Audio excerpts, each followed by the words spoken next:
Hello, everyone. I want to begin by wishing you all a very happy Holy Thursday. This day, Holy Thursday, we celebrate many different things in the church. Today, on Holy Thursday, we celebrate the institution of the Eucharist, we celebrate the institution of the priesthood, and we also mark that night on the Last Supper where Jesus gave us the commandment to love one another as he has loved us.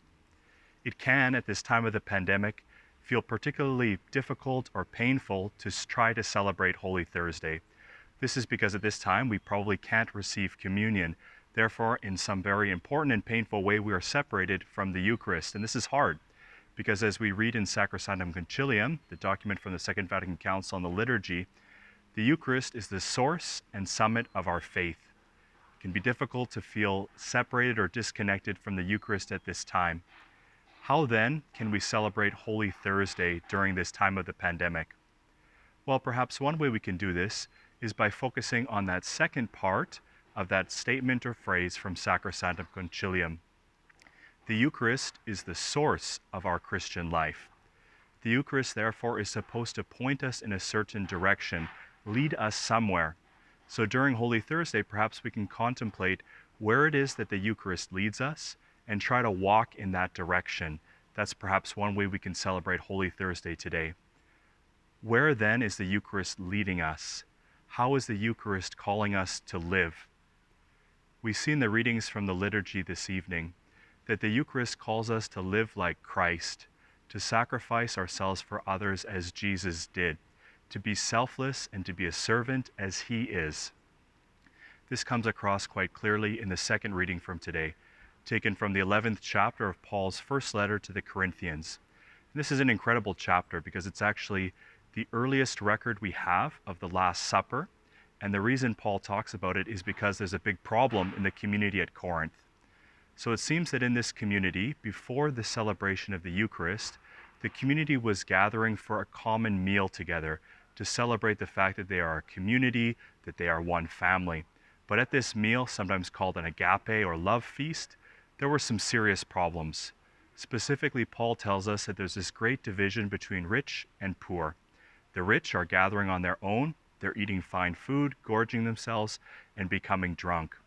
The poor, on the other hand, are felt marginalized or made to feel cast out of the community.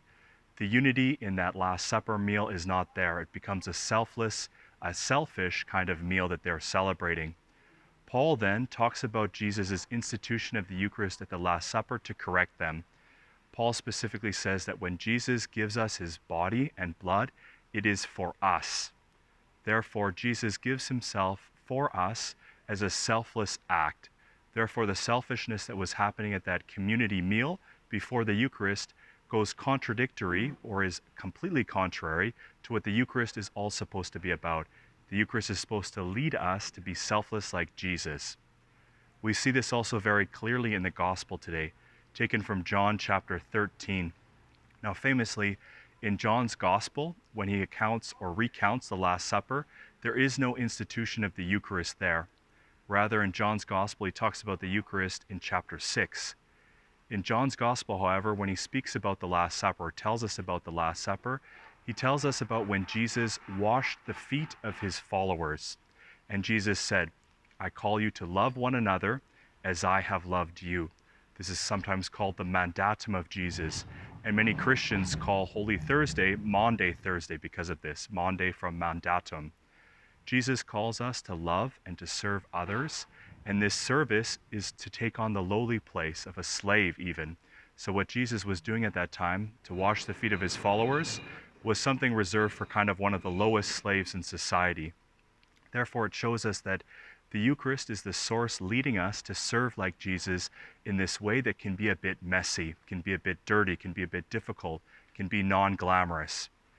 Oftentimes when we celebrate the washing of the feet in our parishes here, it can seem a bit strange because it's very embarrassing for the people who have their feet washed.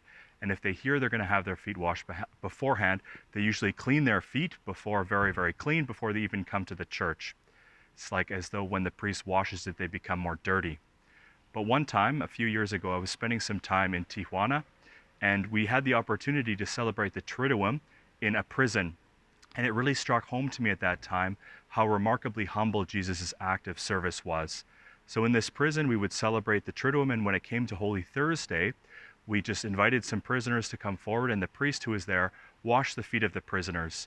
But of course, in this prison in Mexico, there's not the greatest access to hygiene, to bathing. So when the prisoners took off their shoes, you could really notice the smell and notice how difficult it was for the priest to wash the feet of those prisoners there. And it was a very moving act for the humility of the priest, but also of those prisoners who allowed themselves to have their feet washed by the priest.